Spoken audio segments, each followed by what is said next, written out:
lab number 225. In this lab we'll continue development our Hello Paris application, and right now we'll focus on application structure. So what we had by default was created by Ionic framework, so one of default templates. We have a tab-based navigation system, we have some pages, and to be honest we don't need them. So let's start with modifying the application structure. So what we need, actually we need one state that will be called something like main. Let's modify dash and change it to main, for example. So the URL will be also main. We don't need views, this is unnecessary.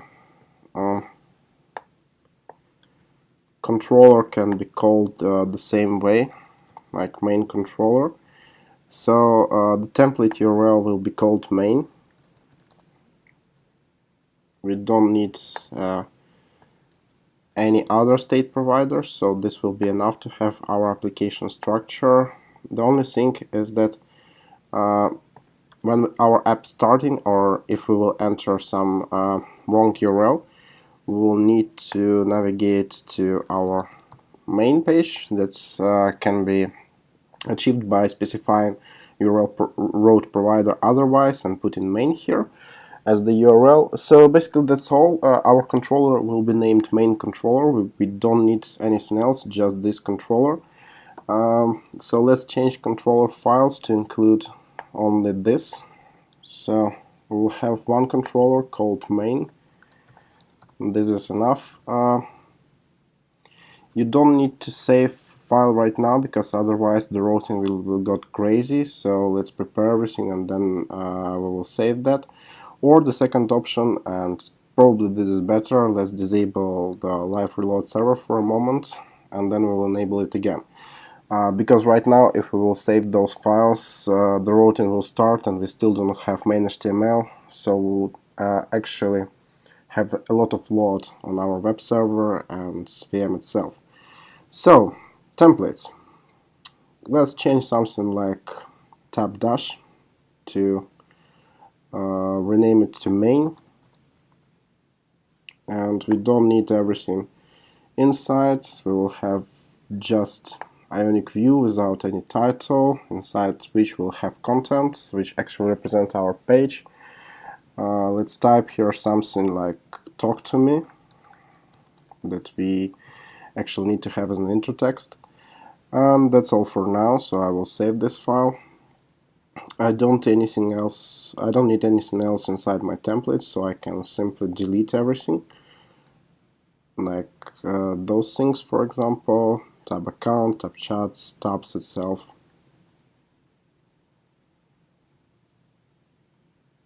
So those are not important. So what we have unsaved, index.html, we should save it. app.js, we should save it. We achieved what we were needed. The only thing here is we don't need actual services that are responsible for showing chats. We don't have any, so we don't need it. Let's remove and save, and let's remove the services.js file that actually represents those services. And this is the second step, and of course if we don't have services we should exclude them from index.html, so not to load them. So what else? Controllers, of course. Our main controller is there. So our index page will actually load IonNav view, navigation view, and actually it will try to load IonNav bar, but we don't need any navigation bar, so we can also remove this part from here. So basically that's all. Let's try to launch our live reload server once again with Ionic serve -b and see what's happened with our live reload server. And I would like to mention that we will be looking on it with Ionic live reload, not with MobileFirst Platform, because in order to look there we need to do build and deploy. So let's check. Yeah, talk to me, main page, everything as we expected. No navigation, nothing except this main page. Okay, so that was the first step that we did, and now we'll go to the second one.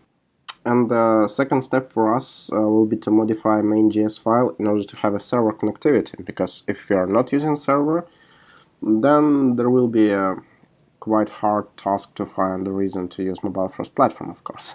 Yeah, so we will need to use the server connectivity. We'll need to connect to MobileFirst Platform server, and in order to do that, we will use the client-side API.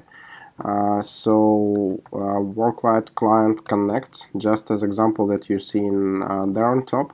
If you just type this, it will be already trying to connect to a server. But the thing is, if we won't specify any callbacks, we might not know the issue. So in our case, it will be easier to provide some kind of simple callback. So we will have on success callback. If everything will be successful, we will do something pretty simple. So let's, for example, say something like console, put a log there saying something like connected to MFP server, just a simple text, nothing special. And if everything will go wrong, we will have on failure callback, and here we will say something like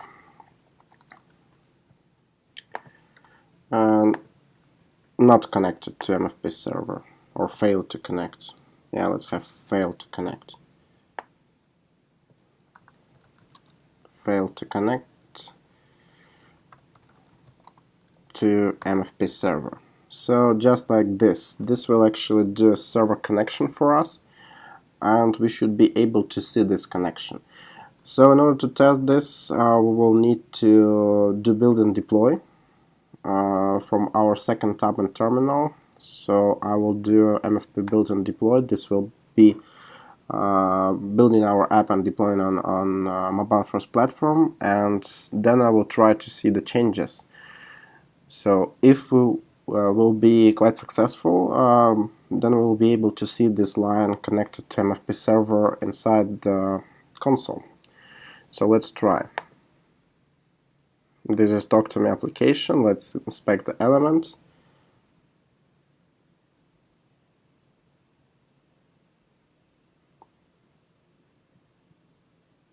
Okay. Yes, I misspelled init options. I put int options, so sorry for that. I will need to change that. Init options. I will save the file and try to rebuild one more time.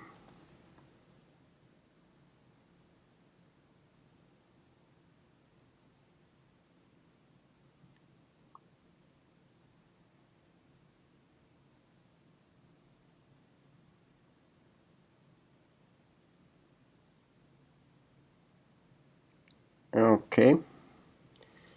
So here are our codes. We see that application online. We see a lot of things here. Actually, this represents the answers from server, everything that we were doing. And you also see my custom text connected to MFP server that I was calling on main JS file. So this means that actually we connected. And what also this means, that means that if we will go back to our console and we'll refresh the console, of course, because most probably we'll go out for using timeout.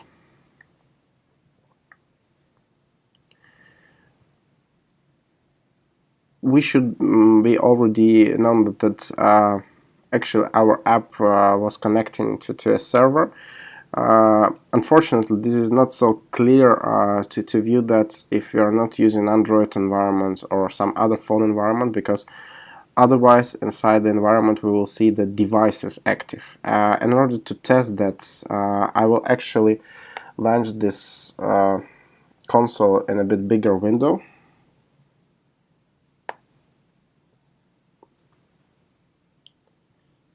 And try to preview our app using our mobile browser simulator. So if we'll go to Android environment and click preview, we will launch the pretty cool thing that's called mobile browser simulator. So this is actually the simulator of mobile browser. here you can play with your device. Here you can preview how the app will be looking on specific device. So you can add several devices nearby. You can rotate them. You can emulate different events, like somebody pressed the key or somebody did something. You can emulate the battery status and create some scenario maybe for GPS navigation, or emulate the network, file system, camera, basically a lot of things, and this is really cool. But what is more important for us is that when we launch this mobile browser simulator, now we should be able to see when we refresh our page that we have one device connection, because the simulator is counted as a device. We are simulating the device. So here, if we will go, we will see that we have a previewed dummy model. Of course, this represents simulator, but it already means that actually our device is there and it's doing something. And if we will go to analytics, and here is the key to go get there, to analytics dashboard, we'll be able to see that we have one device session here. And of course we have some web sessions that we were doing from a browser, but for us the more important thing is actually device session, because we can go inside our device. So this is our preview device. We can actually look for specific environments. If we need, we can look for specific models. Because we were using this image previously for other development, you see that we were doing ECC application, and now we also see that there is a line specifying Hello Paris app and connection from it. So this is pretty cool, because we can download it, device logs, and see everything the same way. I mean the initialization and other things that we may be logging later inside the analytics console, and we'll go back to it later. So right now, let's just go back to our Worklight console like this, and continue with our application. So basically what we achieved, we changed the application structure, and this is clear. Now it represents one page as we needed. We connected to a server. We built our app with MobileFirst Platform tools, and now the next step for us will be, so the third one is actually starting the application development. We'll start with UI and then continue with integration. But all of that will be done in the next lab, and for this lab number 225 is finished. Thank you.